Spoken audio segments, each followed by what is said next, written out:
Hi guys, it's Ellie again. Today I'm going to be talking about grounding.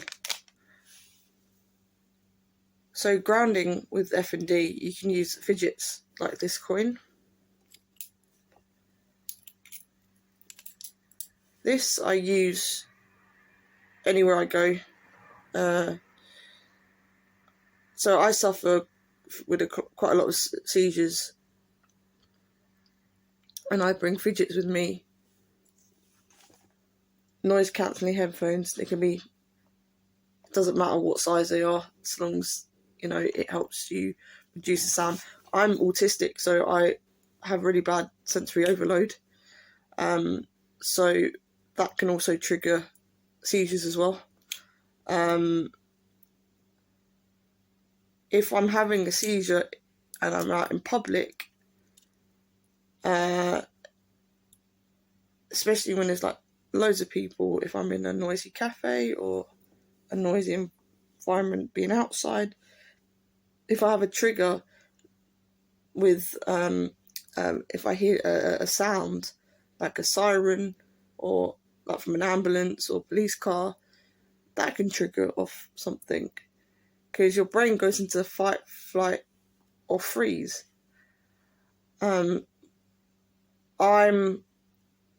go through all the stages. I freeze when I hear something, the siren, because it can trigger off something. It could be like a past event, or someone could say something and that could trigger me. So it doesn't take a lot, and it's just learning today in this video how to cope, and how to catch that thought before it happens. Catch it and try and refocus your brain onto something good. We all release chemicals in our brain, like serotonin and endorphins, and when your brain is so worked up and stressed out, think of it like a stress ball. It's squeezing and squeezing and squeezing that stress ball, and your whole body just tightens up. Like when you go to the hospital or the doctors and you have your arm testing for your blood pressure, and they put the pressure cuff over you and they press the button and it squeezes and squeezes and squeezes really tight. That's how the body feels when it's tense. And when having a seizure, that's what it feels like. And you can't move. You're frozen. And when you think about something or distract your mind, it releases like that pressure cuff. And you're just like, okay, it's all going to be all right. But this can happen for quite a long time. It could go for 20 minutes. It can go for an hour. And it can feel like forever. But with coping techniques, see, I am a musician, so I sing, I play instruments, and that helps me distract myself. But when I'm in public and it gets overwhelming for me, I have to always bring my headphones, my backup, my safety net, fidgets. Always have to become prepared the night before. I mean, sometimes we can be forgetful because I get brain fog, so I it becomes difficult for me. Like when you're a driver on the road and it's foggy and you can't see anything. That's how it feels with the brain. The brain is the most complex part of the body, and it affects the nervous system, which also affects F&D. And so right now I can talk to you guys fine, but it can take, again, something that someone says or does, and that triggers me, and then I can go into really bad tremors and freak out. And there's sometimes where my body's like can feel the symptoms coming on. My arm starts going. When I first actually got diagnosed, my head was trembling. Before I got diagnosed, I woke up and my head was trembling and my body was shuddering, and it was scary because at that time I was working in front of house in a pub, and I felt like I was having a stroke, and it's the most scariest thing in my entire life. And I didn't know what to do. You know, I was fine, loving it, serving people and talking to people and entertaining people and, you know, meeting them and everything. And then in an instance, something wasn't right. But no one believed me. Everyone thought it was made up, it was put on. You know, people, personally in my family as well, and friends would really think, you know, oh, you've watched something on TV or TikTok, or you saw something, and no, it's not. It doesn't work that way. it's you know, people do a lot of sick trends out there. You know, people, there's all influences out there, and that's just not me. You know, everyone can believe what they want. It's not all bad out there. It's not all good. It's kind of in between sometimes. So all I'm trying to say is don't give up hope. If you're suffering from similar symptoms to me, I've been to so many neurologists and so many doctors, and yes, there's a difference between being polite and caring. Not everyone knows the answers, and when you have so much hope and you've been going through it for like 2 years, and some people go through it, I've had it for 2 years, some people go through it for years and so on, but when I've been through it, my brain just got to the point where it's like, I don't buy this anymore, if you know what I mean. I don't, drop the phone. I don't buy this anymore, you know, it's not for me. I don't, you know, I have to, in my brain, I'm so used to hearing the same thing. Your brain is like a computer by neurologists. You know, that's not what you want to hear. You know, your brain, the software's fine, but the hardware, you know, it's got like a glitch. And I'm just like, dude, come on. This is not what I want to hear, you know. It's weird because there's times where I could be doing something creative and I completely forget I've got it, you know, or I can be around loved ones or, you know, doing my own thing, and it's great, you know, to appreciate those moments where you don't feel like a seizure going on. That's a good day, you know. But yeah, I couldn't got through without my fiance and my family, you know.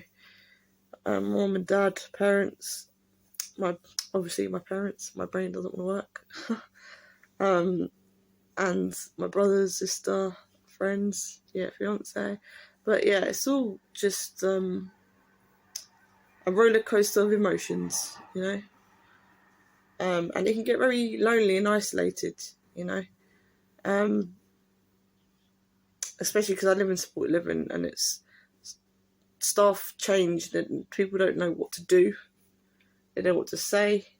They kind of sit there and watch you have episodes, and they can't do anything about it, you know. And it's not, even though it's scary, you don't know what to do, just sit and talk to the person. Don't treat them differently, you know what I mean?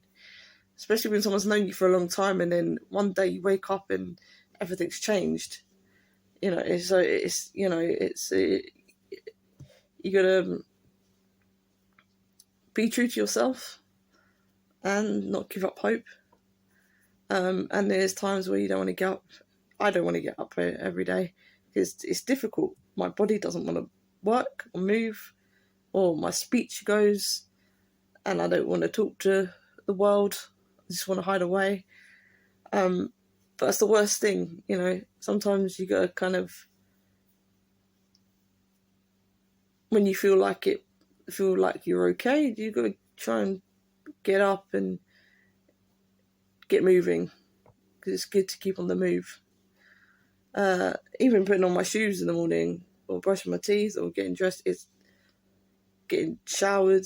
Oh my god, it takes so long. But these things take time and practice, and learning how to retrain your brain and retrain it so you unlearn the abnormal movements and relearn. It's like learning how to walk again. You know, when you're a toddler, you're learning how to walk. And you gotta like go through that process. But when your brain doesn't want to work, again, it's like that squishy ball, that stress ball. It's like, oh my god, my brain doesn't want to work. And the more times you tell it off, the more stressed you become. And your brain is so powerful. And if you go into depth with communicating with your brain, you get there eventually. But if you keep fighting it, it's just going to make it worse, and then your body gets tensed and you can't do anything about it. You know, that's it, you're screwed, basically. So it's absolutely difficult. It's a pain in the backside.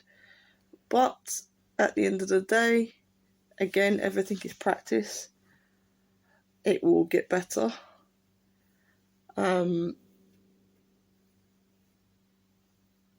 Research. Even though there's lack of knowledge out there and people not really educated about the some people, some like the professionals and stuff like that, are not really, you know, that it's lack of education and knowledge about it. Don't give up hope. You have to just, you know, stay around loved ones. Go back to what you know, like if you're creative, if you want to go out and be with family and friends, or go to the cinema, go to do all the things that you used to do. Like with me, I thought I can go bowling again or play an instrument, but then it's that fear, and it's the fear of the unknown. And then when I started getting back to doing it again, it came back to me again, because I was in that happy state and I was surrounded by loved ones and encouragement. And you got to surround yourself around people that are going to uplift you.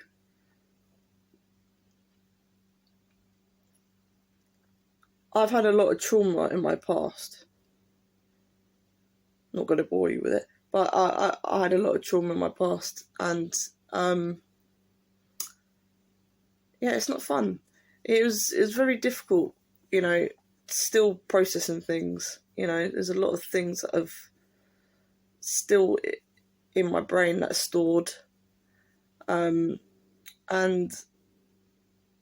sometimes people say things and do things, and we can't control what people say, but it's difficult because we don't know how to, you know, react to it, because it can get really frustrating. But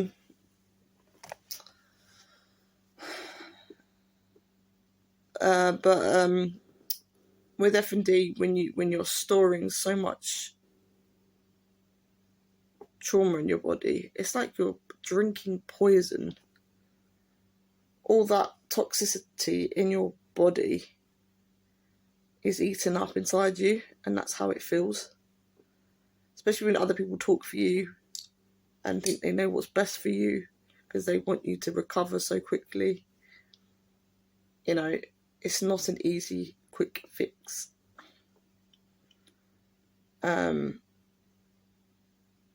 there are days where I'm like, oh, I just don't want to do it today. I don't want to talk to anyone. And people don't always understand. You know, we always get those days where you have off days. And there's days where I'm like, I can't deal with this anymore. I can't go on with this. Is this ever going to end? But at the end of the day, the more you fight it mentally, the more it affects you physically. Many years ago, there was and correct me if I'm wrong, psychologist called Sigmund Freud, and he discovered FND, but it wasn't called FND back then. It was called a conversion disorder, which most neurologists in this day and age don't really like that term. Times have changed. Hey ho. And when he was studying like neurology and psychology and all that, he discovered that if you have a emotional problem and it's stored inside your body, it can come out in physical symptoms. So basically, if you're trapped with something and you can't control it, it will come out. That's what conversion is. You know, you're converting it into the physical symptoms, basically. And it's still to this day, people are slowly starting to speak about it, but it's still, people get frightened to talk about certain things, and it's understandable, you know, but it's okay. It'll be okay in the end. You know, if it, everything's all right in the end, and if it's not all right, it's not yet the end. So thank you for watching, and I hope this has helped. And please subscribe and share. Share the link. Thank you.